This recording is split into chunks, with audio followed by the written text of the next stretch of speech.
ওরা কিন্তু প্রত্যেকটা দিন আমাদের অ্যাটেন্ডেন্স দেয়, হিসাব থাকে আসছে নাকি আসে নাই, মাস শেষে টাকা নিয়ে আবার ওরা ইয়াতে জমা। ওরা যদি অ্যাটেন্ডেন্স না নেয়, যদি খাতার ভিতরে লেখে, তাহলে ওরা কিভাবে এত সিকিউরিটি ভাবে বলতে পারে যে এত টাকা নিতে পারবো, এত টাকা নিবে না। প্রত্যেকটা দিনের জন্য 100 টাকা করে আমাদের থেকে নেয়।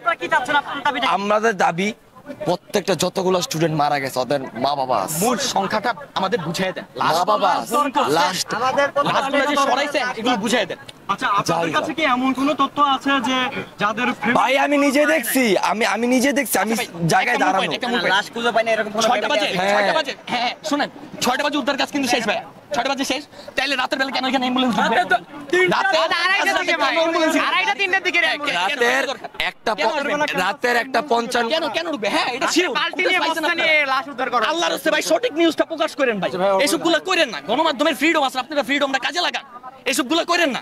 ভাইয়া নিউজটা প্রকাশ করেন। 1:55 মধ্যে আমরা এখানে দাঁড়ানো, আমরা সারা রাত আমি মাইলস্টোন থেকে যাইনি। অ্যাম্বুলেন্স কিভাবে যায় এতগুলা?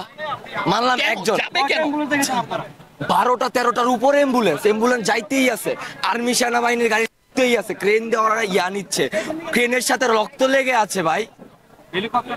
হেলিকপ্টার আসে নাই ভাই, হেলিকপ্টার আসে না হেলিকপ্টার কালকে রাতে আসে না, কালকে রাতে হেলিকপ্টার আসে নাই। ক্রেনের ভিতর দিয়ে পর বিভিন্ন